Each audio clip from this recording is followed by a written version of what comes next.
Favourite Marwari गाना कौन सा है यार? अब तो अब ज्यादा हो गया यार, ज्यादा हो गया। तो बट चूंकि सोशल मीडिया चीज ही ऐसी है कि एक बार अगर आदमी घुसता है तो वो चक्रव्यूह की तरह अपने को अंदर खींच के किताब सामने है और दिमाग और का। कि दोस्त नहीं बनाना चाहिए, दोस्त खराब कर दे हुए।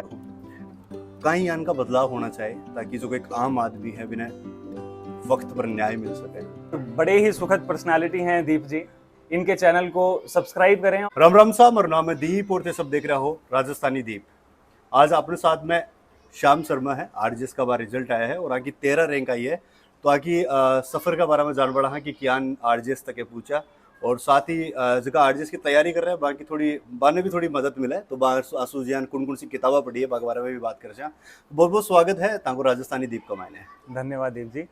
तो सबसे पहले शुरुआत करा कि राजस्थान में कौन सी जगह जो मेरी फैमिली है, हाँ, हमारा रानोली गांव है, पर मैं शुरुआत से ही जयपुर में ही मेरा बॉर्न एंड ब्रॉट अप रहा है और मेरी जो पढ़ाई है वह जयपुर में ही रही है। जयपुर से पढ़ाई किया। जयपुर। जो आरजेएस है वो थाने बननो है अच्छी कद दिमाग में तंग आई या कोई परिवार में उसको ई फील्ड का मायने हो कि आरजेएस या कोई यान को? ये जब से मैं क्लास 12th में था तब से दादाजी का और दादी जी का हमेशा से ये सपना रहा कि वो घर में किसी एक मैजिस्ट्रेट मुझे देखना चाहते थे। तो वो तब से ही मेरे दिमाग में था, एक मन मस्तिष्क में बन चुका था कि मुझे वही बनना है। और फिर मैंने यह पाया कि एक क्लैट का जो नेशनल लेवल एग्जाम होता है तो मैंने वह एग्जाम दिया। उसके थ्रू लॉ कॉलेज के अंदर मैं गया और लॉ मेरी जब फिनिश हुई तो उसके बाद 2021 के बाद में मैंने ये एग्जाम दिया और वह एग्जाम का रिजल्ट आ गया। मतलब कैसे कहा कि दादाजी और दादी जी को सपना हो? जी, उन्हीं का सपना था। क्लेट कटासू करे हाँ, मतलब क्लेट के बाद में कौन सी कॉलेज सारी मिली है? ये क्लैट जो होता है एक नेशनल लेवल एग्जाम है जिसके बाद में नंबर के बेसिस के ऊपर हमें कॉलेजेस मिलते हैं। तो उसके थ्रू मुझे निरमा यूनिवर्सिटी मिला था जो अहमदाबाद में। अच्छा, ये एक थोड़ा सा दर्शकों ने अभी बता दो क्योंकि बहुत सारे आपने जो कुछ चैनल है राजस्थानी भाषा में है और हर एक ढाणी तक लोग है जगह देखे हैं। तो बहुत सारे लोग अभी है कि आरजेएस कायू है, लोगों ने अभी पता को ना क्या एग्जाम हुए है, क्या फॉर्म भरा जाए, थोड़ा सा बता दो बेसिक्स हो कायू है। देखिए, आरजेएस जो है ये राजस्थान जुडिशियल सर्विसेज होती है। ये इस परीक्षा को पास करने के बाद में ये हमें न्यायिक मैजिस्ट्रेट बनाते हैं। अगर सामान्य भाषा में कहा जाए तो जो कोर्ट परिसर होता है, कोर्ट परिसर में के 3 मुख्य अंग होते हैं। एक होते हैं वकील, दूसरे होते हैं क्लाइंट जिनका केस होता है, और तीसरे होते हैं जो वकीलों की जो वकालत है उसके बाद में उनके जो आर्ग्यूमेंट्स हैं उनको सुन के उसके ऊपर जजमेंट दिया जाता है। तो जो जजमेंट देते हैं वह होते हैं न्यायिक मैजिस्ट्रेट। तब ये जो राजस्थान जुडिशियल सर्विसेज की जो एग्जाम है इसको पास करने के बाद हमें न्यायिक मैजिस्ट्रेट बनाया जाता है। तो आपने जहाँ अपन लो कंप्लीट कर ली है उसके बाद में वो पहलो अटेम्प्ट हो? जी, पहलो अटेम्प्ट। जी। थोड़ी सी बात करा कि तैयारी है जी की क्या की रही आपने तैयारी? जैसे जो अगर 5 ईयर का लॉन्ग ईयर कोर्स होता है आजकल, लॉ 2 तरह का होता है कि एक 3 ईयर का कोर्स होता है, एक 5 ईयर का कोर्स होता है। तो मैंने 5 ईयर का कोर्स करा, उसके साथ साथ मेरी तैयारी कंटिन्यू थी। और जैसे ही मेरी लॉ कंप्लीट हुई मैंने डेडिकेटेडली उसको 7-8 महीने की तैयारी करी और उसके बाद ये मेरा पहला प्रयास था जिसके चलते हुए मेरा परीक्षा आ चुके हैं। तो फैमिली बैकग्राउंड है थोड़ा सा यान को कि गवर्नमेंट जॉब में कोई है या फिर अभी क्या है घर में सब, मतलब पापा कहीं किराया करे आपका? या फैमिली बैकग्राउंड में जो दादाजी थे वो एनफोर्समेंट ऑफिसर थे और अभी फादर हैं तो फादर की अपने यहाँ घर के पास में ही एक शॉप है, एक छोटा सा रेस्टोरेंट है। तो दादाजी के साइड से और दादाजी से ऊपर की जो पीढ़ी थी वहाँ पे गवर्नमेंट ऑफिसर्स थे। उसके बाद में पापा जी ने ये शॉप करा और फिर मेरा पापा जी रेस्टोरेंट चला रहे हैं? जी जी। अच्छा, तो कदे बाकी मदद भी करी या फिर पढ़ाई पे फोकस रहा क्या? ये मैं खुशगुजार हूँ कि जो मेरा परिवार है उसका पूरा सपोर्ट रहा। पापा ने भी पूरा सपोर्ट किया, मदर ने भी पूरा सपोर्ट किया कि मुझे पूरा समय उन्होंने पूरा समय मैं पढ़ने को समर्पित कर पाया। अच्छा, एक बढ़िया चीज़ अलग है कि फर्स्ट अटेम्प्ट में क्लियर करे हो तो बहुत लोगों के लिए एक चीज़ जैसे बहुत सारा लोग बहुत साल तक प्रयास करे हैं। तो यान की कहीं यान का थान लगे है कि एक कारण यान का रियाज जी वजह से फर्स्ट अटेम्प्ट का मायने ही उपलब्धि है जो कि मिली है। इसका श्रेय तो मैं सोचता हूँ कि ये जो है ठाकुर की कृपा जो है वो मेरे साथ बरकरार रही, क्योंकि मैं मानता हूँ कि भारत में टैलेंटेड और डिसिप्लिन्ड यूथ की कमी है नहीं। बहुत मेहनती और बहुत उज्जवल बच्चे हैं यहाँ पर एक होता है कि एक सही दिशा मिलना और उस सही दिशा के साथ मेहनत और ऊपर वाले का आशीर्वाद। तो मुझे लगता है वह तीनों ही इस बार मेरे साथ रही और उसके कारण से मेरा पहले ही प्रयास के अंदर ये सिलेक्शन रहा। अच्छा, मैं एक आरएस का इंटरव्यूज करया हा 2018 का जगह पर मैं, तो मैं एक शायद रैंक 3 ही नाम मैंने शायद अभी याद गुना रहे हो, तो मैं मैंने पूछो मैं कि यार अब आप इंटरव्यू तो कर लिया, तो अब आप फोटो भी ले लें। मैं फोटो ले मैंने इंस्टाग्राम पे टेक भी कर दे छो, तो मैं बताया कि मैं इंस्टाग्राम यूज करूँ। तो ई दौरान का मायने थे सोशल मीडिया में कनेक्ट हा या फिर बिल्कुल एकदम कि नहीं सोशल मीडिया दूर? नहीं, सोशल मीडिया से मैं पहले भी दूर ही था और इस दौरान भी मैं दूर ही रहा। अच्छा, बिल्कुल अभी भी? हाँ, अभी भी मैं दूर ही हूँ सोशल मीडिया से, मैं कभी मैं नहीं रहा। मैं मतलब कैसे कहा कि था के साथ फोटो लगा भी टेक कर सका? हाँ, जी, अभी मैं सोशल मीडिया पे नहीं हो। तो मतलब कि अगर कोई भी अगर प्रिपरेशन कर रहा है गवर्नमेंट जॉब की, तो एक चीज है कि भी दूरी थोड़ी रखनी चाहिए। अगर कोई पर्सन है जो कंट्रोल कर सकता है कि अपने समय को बांट सकता है कि मुझे यही 15 मिनट है, यही आधा घंटा है जिसमें मुझे सोशल मीडिया इस्तेमाल करना है, तो अगर कोई अपने आप को इतना डिसिप्लिन कर सकता है तो अवश्य वह सोशल मीडिया यूज करे। बट चूंकि सोशल मीडिया चीज ही ऐसी है कि एक बार अगर आदमी घुसता है तो वो चक्रव्यूह की तरह अपने को अंदर खींच ही लेती है।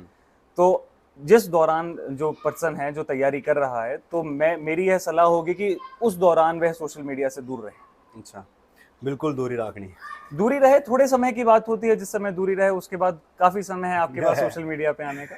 बिल्कुल, उस दौरान अब तो आ जाओ। अभी भी मेरा विचार तो नहीं है मैं सोशल मीडिया पे। कारण पहली तो जो सर्विस होती है न्यायिक मजिस्ट्रेट की सर्विस, वो भी हमें ये एक्सपेक्ट नहीं करते कि हम ज्यादा सोशलाइज रहें। अच्छा, तो पहला कारण तो यह है। और दूसरा कारण यही है कि मैं समझता हूं कि सोशल मीडिया जो है अपने मन मस्तिष्क पे, अपने समय पर थोड़ा दुष्प्रभाव डालती है। तो मैं चाहता हूं जो जैसा अभी तक चलता आया वैसा आगे भी चलता रहे। अच्छा, तो ये चीज ने कंटिन्यू राखो चाहो। कितना घंटा पढ़ाई है जी करया करता? वो बड़ो सवाल है, नहीं पूछ ना कमेंट में लोग लिख दे या तो पूछे बोले। जी, एकदम उचित सवाल है और ये पूछना भी जायज है बच्चों के लिए। हाँ। देखिए, एक तरह की बात यह आती है कि लोग कहते हैं कि समय मैटर नहीं करता, क्वालिटी जो होती है वो मैटर करती है। क्वालिटी टाइम पढ़ाई मैटर करती है। पर मैं मानता हूं कि क्वालिटी टाइम सिर्फ क्वालिटी मैटर भी नहीं करती, क्वालिटी के साथ क्वांटिटी भी मैटर करेगी। जिस तरह की परीक्षाएं हैं और जिस तरह का कंपटीशन समय के साथ बढ़ता जा रहा है, मैं मानता हूं दिन में कम से कम 8 से 10 घंटा बच्चे को पढ़ना चाहिए। और वो 8 से 10 घंटा भी ऐसा नहीं कि अपन कुर्सी पर बैठे हैं, किताब सामने है और दिमाग और कहाँ। अच्छा, वह 8 से 10 घंटा पढ़े तो वह डेडिकेटेडली पढ़े और हर रोज पढ़े, कंसिस्टेंट पढ़े। अच्छा, बता तो दियो कि 8 से 10 घंटा पढ़ना है जी। पर वो जो तो यहाँ बोल दिया ना, वो तो आसान है को नहीं एकदम जी। है ना? तो कई यान की चीजें हैं कि आदमी कर सके कि 8 से 10 घंटा तक पढ़ाई के अंदर भी को दिमाग लग जाए। ये सवाल बहुत उचित है जी। पर जैसे 8 से 10 घंटा मैंने कहा, तो 8 से 10 घंटा इंसान ऐसे नहीं कर सकता कि एक दिन वह बिल्कुल नहीं पढ़ता और अगले ही दिन वह 8 से 10 घंटा पढ़ना स्टार्ट कर दे। ये सीढ़ियों की तरह है कि आप पहले दिन शुरुआत करेंगे, तब पहले दिन 2 घंटा पढ़ें, अगले दिन 4 घंटा पढ़ें, फिर उसको कंटिन्यूटी बनाए रखें और जब आप 4 घंटे में कंफर्टेबल हो जाएं तो उसको समय को बढ़ाते रहें और 8 से 10 घंटे तक जब आप पहुंच जाएं तब उसको कंटिन्यू रखें। एक सीढ़ी चढ़ी जाए। आप ऐसा नहीं होगा कि एक ही बार के अंदर आप 8 से 10 घंटे पर पहुंच जाएंगे, वो समय लगेगा वहां तक पहुंचने। तो जहाँ कदे पढ़ता 8-10 घंटा लगातार, तो कदे दिमाग यहाँ चक्कर मार जाता कि ले यार अब तो अब ज्यादा हो गया यार, तो कोई साउथ की कोई मूवी देख ले चलो। जी, ऐसा हुआ करता था। बट इसमें यह रहा कि जैसे मेरी मदर है, मेरे फादर हैं, वे हमेशा से मुझे मोटिवेट करते रहे और मेरे जो दोस्त भी हैं, मैं जब भी उनसे बात करता था हमेशा मुझे यही कहते थे कि ऐसा हो ही नहीं सकता कि तेरा ना हो। तो ये जब साथ के ऐसे लोग होते हैं जो हमेशा अपन को प्रेरित करते रहे, तब मुझे लगता है वह थकान और वह अवसाद जो है वह सब खत्म हो जाता है। मतलब मोटिवेशन दोस्त और यही दोस्त थे, माता पिता थे जिन्होंने कांस्टेंट मोटिवेशन पूरे पिछले 1 साल रखा, जिस कारण से मैं कांस्टेंट पढ़ पाया। जी आंटी बता रहे हो कि भाई दोस्त है, हमारे घर का तो यहाँ कहवा कि दोस्त नहीं बनाना चाहिए, दोस्त खराब कर दे। जी, दोस्त सोच समझ के बनाने चाहिए, मुझे बनाने चाहिए पर सोच समझ के बनाने चाहिए। सोच समझ के बनाने चाहिए। अच्छा, बाकी कदे मूवी वगैरह यानी की चीज़ें कौन देखता तैयारी के तौर पे? अगर जी मान लो ज्यादा ही दिमाग पर प्रेशर हो रहा है तो बिना थोड़ा डाइवर्ट करवा खातर काई चीज करया करता? मैं गाने सुना करता था। कौन सा? मैं मतलब हर तरीके के गाने, मैं मारवाड़ी गाने भी सुन लेता हूँ, मैं हिंदी भी सुनता हूँ, मैं इंग्लिश भी सुनता हूँ, जैसा मन करे, जो मन करे। कोई फेवरेट मारवाड़ी गाना कौन सा? मारवाड़ी गाने बहुत से फेवरेट हैं, मैं आपको जरूर इंटरव्यू के बाद में काफी सारे गाने नाम बता दो बस। मैं जैसे अपना घूमर की जो कैसेट्स आती हैं, सीमा जो मिश्रा सीमा की मिश्रा जी हाँ, की, हाँ, हाँ। मैं वो प्लेलिस्ट सुना करता था। अच्छा। वो मधुर आवाज और वो जो राजस्थानी अपने जितने भी म्यूजिकल इंस्ट्रूमेंट्स हैं वो जरूर मन को शांत करते हैं। अच्छा, तो बे सुनया करता थे। हाँ जी। अच्छा, कुछ किताबां थे सजेस्ट करबो चाहो जो का एस्पिरेंट है पान के लिए। देखिए इस परीक्षा के अंदर जैसे लॉ की भाषा के अंदर कहा जाए तो बेयर एक्ट्स होती हैं।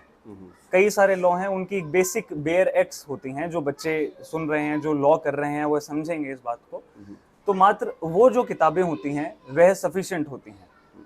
ये अगर उन किताबों को अपन बार बार रिवाइज करें, उनके ही नोट्स बनाएं, तो मुझे लगता है बहुत आसानी रहती है इन परीक्षाओं को उत्तीर्ण करने में। कुछ किताबों का नाम कौन सा सजेस्ट कर सको। नाम जैसे ज्ञान कई जकी जकी देखो, बात तो सबके इंडिविजुअल चॉइस है कि वह कौन सी पढ़े, पर जकी आप पढ़ी हो। जी, ये कई लॉज आते हैं। जैसे हमारे सिविल के लॉ होते हैं, क्रिमिनल के लॉ होते हैं। तो क्रिमिनल के लॉ में जैसे आपने सुना होगा भारतीय दंड संहिता। तो भारतीय दंड संहिता स्वयं में एक किताब है, और भारत का संविधान तो यह स्वयं में एक किताब है। तो इन्हीं किताबों को पढ़ा जाए और इन्हीं के नोट्स बनाए जाएं और इन्हीं को रिवाइज कराया जाए, तो यही किताबें जो हैं वो आपको परीक्षा में बड़ी आसानी से सफलता प्राप्त करने में मदद करेंगी। आजकल जी एक चीज़ देखी है, बड़ा लोग कहे कि न्याय जो मिलबा में है बड़ी देरी हुआ है। जुडिशियल सिस्टम जो है के लिए आ चीज़ जगी है, हर कोई के जुबान पर आपा आमतौर पर सुना करा है।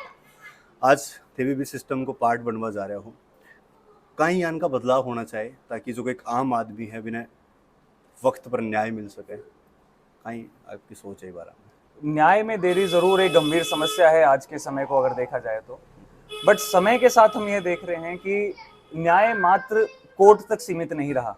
अब बहुत से आउट ऑफ कोर्ट सेटलमेंट ऐसे होने लगे हैं, जैसे मध्यस्थता है, जिसके द्वारा न्याय बड़ी ही सुलभता से और बड़ी ही सरलता से मिलने लगा है। तो पिछले 2-3 सालों से ऐसा हुआ है कि उस तरफ लोगों का रुझान बढ़ा है। तो जो कोर्ट का समय है, कोर्ट में न्याय मिलने का समय है, वह भी कम हुआ है। परंतु यह नहीं कहा जा सकता कि आज वह मंजिल हम पा चुके हैं। वह मंजिल दूर है, और जो भी हम पार्ट हैं उस सिस्टम का, अगर हम हर रोज मेहनत करें, जितनी मेहनत हमने परीक्षा को पास करने में करी है, हम उतनी ही मेहनत आगे भी करें, तो मैं सोचता हूं कि ये जरूर यह मुकाम भी हासिल होगा जब न्याय में देरी जो है वह चली जाएगी। मैं भी आई उम्मीद कर रहा कि आ चीज़ जरूर हुआ है। बात तो बहुत बढ़िया हो रही है, खत्म करवा को मन कर रहे हो ना, पर आखिर में अभी कोई संदेश दर्शकों के लिए आपको या एस्पिरेंट सभा के लिए, और फिर बाद में आप आए नहीं। जी, जो बच्चे जो प्रिपेयर कर रहे हैं, मैं उनसे यही कहना चाहूँगा कि बहुत बार बहुत से बड़े एग्जाम्स को देख के अपन यह सोच लेते हैं कि अपन नहीं कर पाएंगे। अपन एक रूरल बैकग्राउंड से आते हैं, ग्रामीण परिप्रेक्ष्य से आते हैं, और अपने लिए यह संभव नहीं है। पर मैं कहना चाहूँगा कि इस बार का भी आप आरजेएस का रिजल्ट देखें, आप आरएएस का रिजल्ट देखें, तो आप यह पाएंगे कि जो मैक्सिमम बच्चे हैं वे वही ग्रामीण परिप्रेक्ष्य से आए हैं। वहाँ से उठ के वह इतना बड़े परीक्षा को उन्होंने पास करी है। तो असंभव वह कुछ भी नहीं है। कुछ समय की बात होती है जब आपको पूर्णतः लगना पड़ता है, पूर्णतः अपने आप को झोंकना पड़ता है, और उसके बाद वह सफलता निश्चित तौर पे आपके झोले में आ गिरती है। तो बच्चों के लिए मैं यह कहना चाहूँगा, और जो माता पिता में देख रहे हैं, मैं उनसे यह कहना चाहूँगा कि जब आप विश्वास अपने बच्चों पर करते हैं, तब आधी जंग जो है बच्चे वह अपने आप जीत जाते हैं। तब जो भी बच्चे परीक्षाओं की तैयारी में हैं या कुछ भी करने में, अपने जीवन में कुछ भी करने के लिए वे प्रयासरत हैं, तो माता पिता जरूर अपने बच्चों पर विश्वास बनाए रखें। उनसे उनके मन में संबल बढ़ता है और एक कॉन्फिडेंस आता है, और जो जरूर उनको मदद करेगा। बिल्कुल। तो बहुत बहुत धन्यवाद। तो टाइम है जो दिया। लास्ट में अपनो चैनल को नाम राजस्थानी दीप है, जो भी था को अनुभव रही हो बातचीत करके आने को लगे वो बता सको, और चैनल ने सब्सक्राइब के लिए बोल दो। जी, ये चैनल है राजस्थानी दीप, और बड़े ही सुखद पर्सनालिटी हैं दीप जी। इनके चैनल को सब्सक्राइब करें और ज़्यादा से ज़्यादा शेयर करें, और ज़्यादा से ज़्यादा इन्हें भी प्रोत्साहित करें और बढ़ावा दें। बिल्कुल, बहुत बहुत धन्यवाद।